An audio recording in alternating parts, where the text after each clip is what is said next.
मित्रांनो, एक राष्ट्रीय नेता शरदचंद्रजी पवार हे नक्कीच लोकसभेची निवडणूक लढवत आहेत की जिल्हास्तरीय नेता म्हणून जिल्ह्याच्या निवडणुका लढवत आहेत, हे आज आपण समजून घेणार आहोत, जाणून घेणार आहोत। याच्यावरती आज आपण चर्चा करणार आहोत।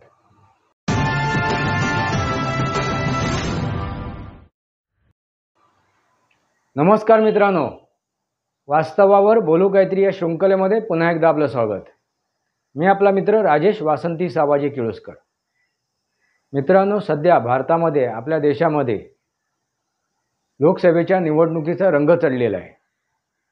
प्रत्येक जण आपापल्या परीने प्रचार सभा घेत आहेत, प्रचार दौरे करत आहेत। निवडणूक कुठली आहे तर लोकसभेची, म्हणजे ही केंद्रीय स्तरावरची, राष्ट्रीय स्तरावरची निवडणूक आहे। आणि या स्तरावरच्या निवडणुकीमध्ये आज वर्तमान काळात एक राजकीय नेता जो स्वतःला राष्ट्रीय नेता संबोधतो, त्यांचं संबोधन काय होते? राष्ट्रीय नेता म्हणून। अशी एक व्यक्ती, राष्ट्रीय नेता म्हणून संबोधन होणारी अशी व्यक्ती म्हणजे शरदचंद्रजी पवार। त्यांनी अनेक राजकीय पद भूषवलेली आहेत, मुख्यमंत्र्यापासून केंद्रीय मंत्र्यापर्यंत। मुख्यमंत्री म्हणजे एखाद्या राज्याचा मुख्यमंत्री, त्यापासून केंद्रीय मंत्री म्हणजे कृषी मंत्रालय केंद्रामध्ये, संरक्षण मंत्रालय केंद्रामध्ये, म्हणजे एक राष्ट्रीय नेता। आणि काही काळापर्यंत त्यांच्या पक्षाला म्हणजे राष्ट्रवादी काँग्रेसला एक राष्ट्रीय दर्जासुद्धा होता। राष्ट्रीय दर्जाची ती पार्टी असं संबोधलं जायचं। मित्रांनो, असे त्यांचे नेते सर्वेसर्वा, राष्ट्रवादीचे सर्वेसर्वा। आज ती राष्ट्रवादी त्यांच्याकडे राहिलेली नाही आहेत, पण पूर्वीची जी राष्ट्रवादी होती याचे ते सर्वेसर्वा होते। ते म्हणतील ते खरं, ते देतील तो आदेश खरा, असं राष्ट्रवादीचे कार्यकर्ते, सामान्य कार्यकर्त्यापासून अगदी उच्चपदीय जे कार्यकर्ते आहेत, नेते आहेत, ते सर्वांना त्यांचा शब्द मान्य होता, त्यांचा आदेश मान्य होता। असे नेते आज राष्ट्रीय स्तरावरून जिल्हास्तरीय झालेले आहेत। मी असं का म्हणतोय? वर्तमान जे राजकारण चालू आहे ते राजकारण तुम्ही बघाल, वर्तमान जी परिस्थिती चालू आहे ती परिस्थिती बघाल, काळ वेळ परिस्थिती। मित्रांनो, त्यांच्यावरती कोणती परिस्थिती ओढवली बघा। आता ते फक्त बारामती पुरतेच मर्यादित झालेत, म्हणजे जिल्हास्तरीय ते मर्यादित झाले। आणि ही वेळ का आली? आता ह्या निवडणुका राष्ट्रीय स्तरावरती लढवल्या जात आहेत, राष्ट्रीय स्तरावरती। मित्रांनो, त्यांचा प्रवास झाला आहे तो जिल्हास्तरीय एका नेत्यापासून राष्ट्रीय स्तराच्या नेत्यापर्यंत, म्हणजे एक सामान्य कार्यकर्त्यापासून ते एक राष्ट्रीय स्तराचे नेते बनलेत, असा त्यांचा राजकीय प्रवास आहे। आणि असे नेते, त्यांना मुरब्बी नेता म्हणून संबोधलं जायचं। आणि होतात, त्यांच्यामध्ये भरपूर गुण होते, पण त्या गुणापेक्षा अवगुण जास्त होते। त्या अवगुणामुळे, त्यांच्या गुणापेक्षा त्यांच्यामध्ये अवगुण जास्त होते, त्यामुळे ही वेळ त्यांच्यावरती आली आहे। ते राष्ट्रीय स्तरावरून आज जिल्हास्तरीय झालेले आहेत। मित्रांनो, असं काय घडलं? असं काय घडलंय? अशी का वेळ आली त्यांच्यावरती? ते राष्ट्रीय स्तरावरून जिल्हास्तरीय का झालेत ह्याची आपण समीक्षा करणार आहोत। मित्रांनो बघा, एक काळ, एक मर्यादा माणसाने सांभाळायला हवी। काळ वेळ परिस्थितीनुसार मर्यादेत राहायला पाहिजे। कोणतंही राजकारण, कुठलंही कार्य, कुठलंही कर्म एक मर्यादेत राहून केलं पाहिजे। मर्यादा पुरुषोत्तम राम यांची रामनवमी आपण साजरी केलेली आहे। तर ह्या रामनवमीच्या निमित्ताने मी एक व्हिडिओ बनवलेला आहे, तो समर्पितसुद्धा केला आहे, तो अपलोडसुद्धा केलेला आहे। म्हणजे कोणाच्या मनात, कोणाच्या मुखामध्ये राम आहे आणि कोणाच्या मुखात हराम आहे, या शीर्षकाचा। त्याच्यावर गेलात की तुम्हाला लक्षात येईल नक्की काय घडत आहे ते. म्हणजे जास्त विस्तृत मी जाणार नाही त्या विषयावरती. मर्यादा पुरुषोत्तम राम. मग मर्यादेत राहून जो आपलं कार्य करतोय, कर्म करतोय, कृती करतोय, तो चिरंतर आणि निरंतर राहू शकतो. आणि तीच नेमकी गोष्ट शरदचंद्रजी पवार यांनी केली नाही. त्यांनी काय केलं राजकारणामध्ये? त्यांचे अवगुण कोणते आहेत? तर त्यांनी तोडाफोडीचं राजकारण केलं. तोडाफोडीचं राजकारण. ज्या संघटनेमध्ये ते होते, म्हणजे काँग्रेसमध्ये, त्या पक्षामध्ये जे होते, त्या पक्षाला फोडून त्यांनी बऱ्याच वेळा काय केलं? आपली एक संघटना निर्माण केली. पोलोद म्हणून, राष्ट्रवादी काँग्रेस म्हणून, अन्य काही म्हणा. आणि त्यांना नामकरणसुद्धा दिलं. आणि ज्या संघटनेने त्यांना मोठं केलं होतं, त्या संघटनेच्या पाठीत वेळोवेळी त्यांनी खंजीर खुपसला. मित्रांनो लक्षात घ्या, त्या संघटनेच्या नेतृत्वाच्या पाठीत त्यांनी नेहमी खंजीर खुपसला आणि स्वतःचा स्वार्थ साधला. हे त्यांचं गलिच्छ राजकारण आता त्यांना भोवती आहे. काय झालं? जसं पेरतो तसंच उगवते. जशी क्रिया तशी प्रतिक्रिया. काय घडलं? तर त्या राष्ट्रवादीचे दोफाड झालेत आणि राष्ट्रवादी त्यांच्या हातातून निघून गेली. राष्ट्रवादी काँग्रेस हा पक्ष त्यांच्या हातातून निघून गेला. तो पक्ष, चिन्ह आणि ते नाव. आणि ते कोणाच्या हातात आलं? तर त्यांचे पुतणे अजितदादा पवार यांच्या हातात. ही वेळ त्यांनी स्वतःवरती आणलेली आहे. शरदचंद्रजी पवार यांनी ही स्वतःवरती वेळ आणलेली आहे. झाला मानव या संसारी, आपुला आपण वैरी. ही का वेळ आली? तर त्यांना तो मोह रोखता आला नाही, सांभाळता आला नाही, थांबवता आला नाही. त्या मोहापासून ते अलिप्त राहू शकले नाहीत. एक मोह कोणता? तर त्या अध्यक्षपदाला चिटकून राहणं. आपल्या घराण्यापुरतीच ती पक्ष मर्यादित ठेवणं. आपल्या घराण्यापुरताच तो पक्ष मर्यादित ठेवणं हा मोह त्यांचा. त्याच्यानंतर आपल्या कुटुंबानंतर, आपल्या परिवारानंतर त्यांनी असा वेळ आणली की आपल्या परिवारातील इतर सदस्यांना त्यांची किंमत केली नाही. त्यांना दुय्यम संबोधायला, त्यांच्या दुय्यम समजायला सुरुवात केली. आणि काय घडलं?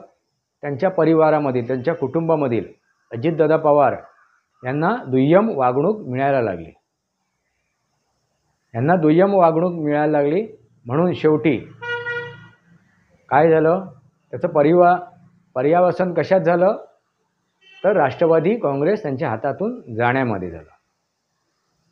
मित्रांनो लक्षात घ्या, आपल्या मुलीच्या मोहापाठी, प्रेमापोटी ते एवढे अंध झालेत, एवढे हतबल झालेत, त्याने आपल्या त्या पक्षाच्या, त्या संघटनेचा विचार केला नाही.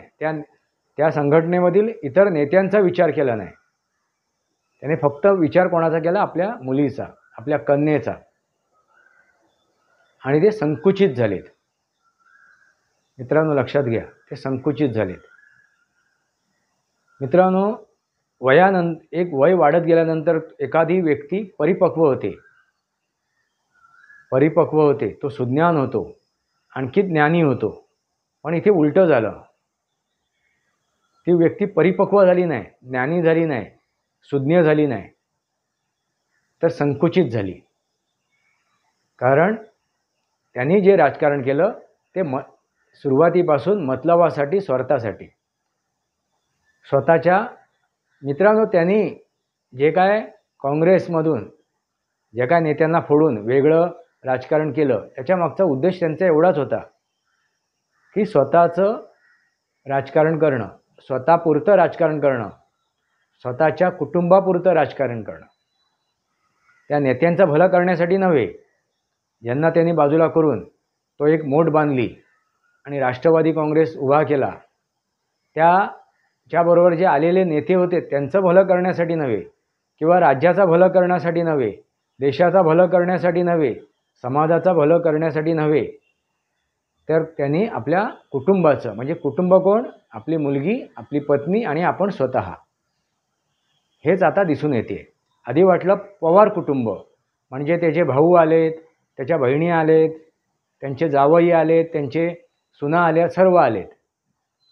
मित्रांनो, हा त्याने विचार केलेला नव्हता.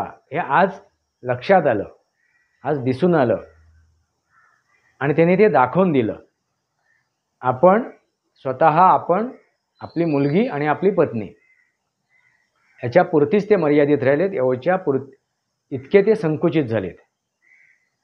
आणि आता काय वेळ आली आहे, तर ती बारामती हा त्यांचा जो गड होता तो कोण आता काबीज करणार आहे? दुसरा कोणतरी काबीज करणार आहे. आपल्या व्यतिरिक्त आपल्या मुलीला कोणतरी हरवणार आहे, पराजित करणार आहे. त्या गडाला राखण्यासाठी, त्या बारामतीच्या गडाला राखण्यासाठी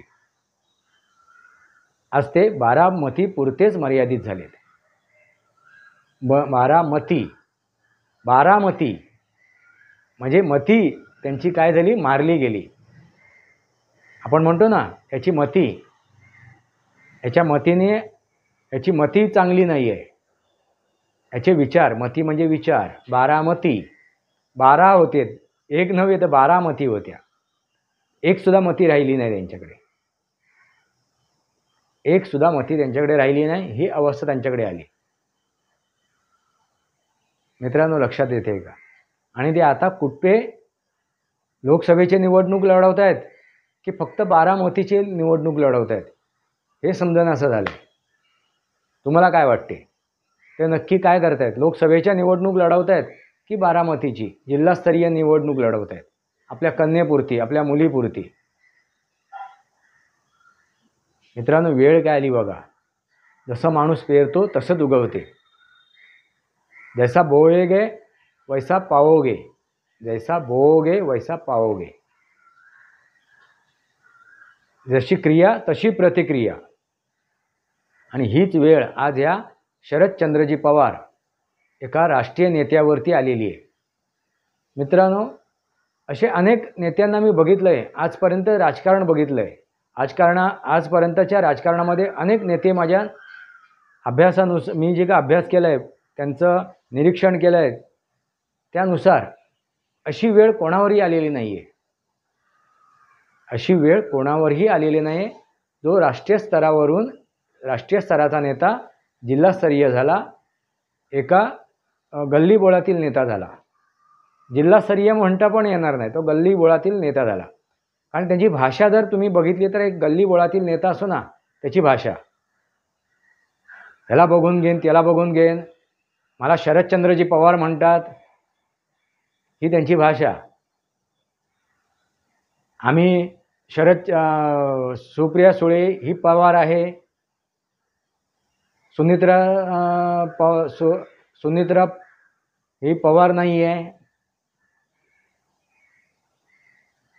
सुनित्रा पवार ही पवार नाही आहे. कोण पवार आहे? तर सुप्रिया सुळे ही पवार आहे. असे अनेक वक्तव्य तुम्ही बघाल तर एक गल्लीबोळ्यातील नेत्याची जी वक्तव्य असतात तशाच प्रकारची वक्तव्य तुम्हाला ऐकायला मिळतील.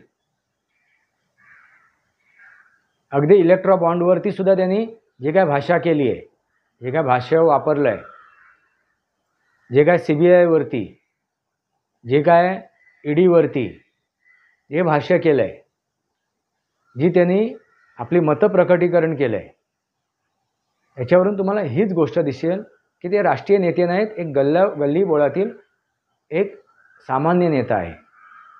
जिल्हास्तरीय सुद्धा नाही, एक गल्लीबोळातील सामान्य नेता, कार्यकर्ता. नेतासुद्धा नाही, कार्यकर्ता.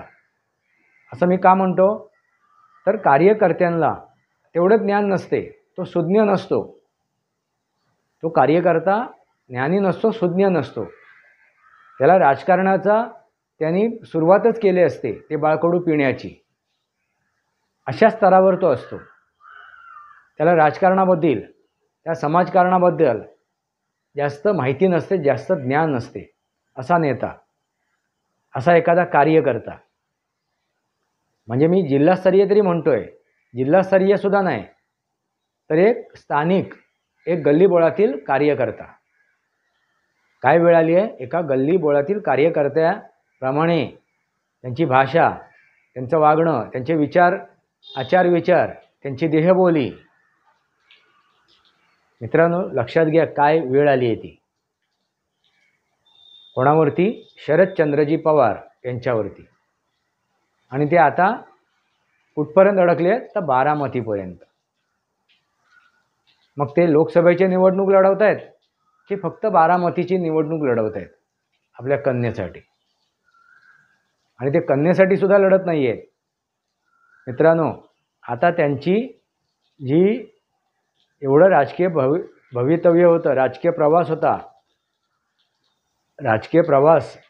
होता, तो प्रवास मातीमोल व्हायला लागलेला आहे. आपलं अस्तित्व टिकवण्यासाठी त्यांची धडपड चालू आहे. आपलं स्वतःचं अस्तित्व टिकवण्यासाठी त्यांची धडपड चालू आहे. निमित्त मात्र कोण आहे? तर सुप्रिया सुळे. निमित्त मात्र सुप्रिया सुळे. कारण जर ते बारामतीमध्ये सुप्रिया सुळेचा हार झाली, पराजय झाला, तर तो पराजय, हार हा त्या सुप्रिया सुळेचा होणार नाही आहे, हा तो शरदचंद्रजी पवार यांचा होणार आहे. कारण जर सुप्रिया सुळेंनी त्या लोकसभा मतदारसंघामध्ये खरोखर स्वतःहून काम केलं असतं, स्वतःहून त्यांनी आपली प्रतिभा दाखवली असती, स्वतःहून तो मतदारसंघ काय केला असता? घडवला असता प्रामाणिकपणे, स्वतःहून, कोणाचा आधार न घेता, कोणाचं सहकार्य न घेता, तर आज शरदचंद्रजी पवार यांना इतकी मेहनत घ्यावी लागली नसती. कारण त्या मतदारसंघामध्ये काम कोणी केलं आहे? तर अजितदादा पवार यांनी. अजितदादा पवार यांचं तेथे काम आहे. त्यांनी तो मतदारसंघ काय केलं आहे? घडवलं आहे, उभा केला आहे. आणि ही भीती आहे फक्त इतर नेत्यांच्या जीवावरती, आपल्या भावाच्या जीवावरती. सुनीत्रा पवारांनी सुद्धा तिथे काम केलं आहे. त्यांच्या जीवावरती फक्त या सुप्रिया सुळे तिथे 3 वेळा खासदार होऊन गेल्या. स्वतःच्या जीवावर नव्हे, स्वतःच्या कर्तृत्वावर नव्हे.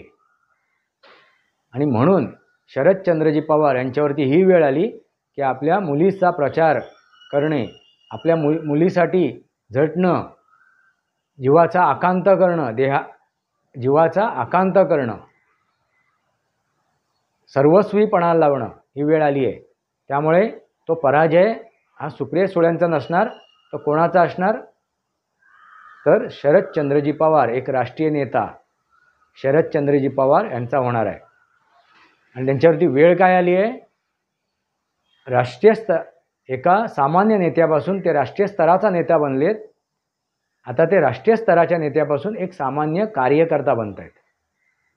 एक सामान्य कार्यकर्ता, नेतासुद्धा नव्हे, जिल्हास्तरीयसुद्धा नव्हे, एक गल्लीबोळातील नेता.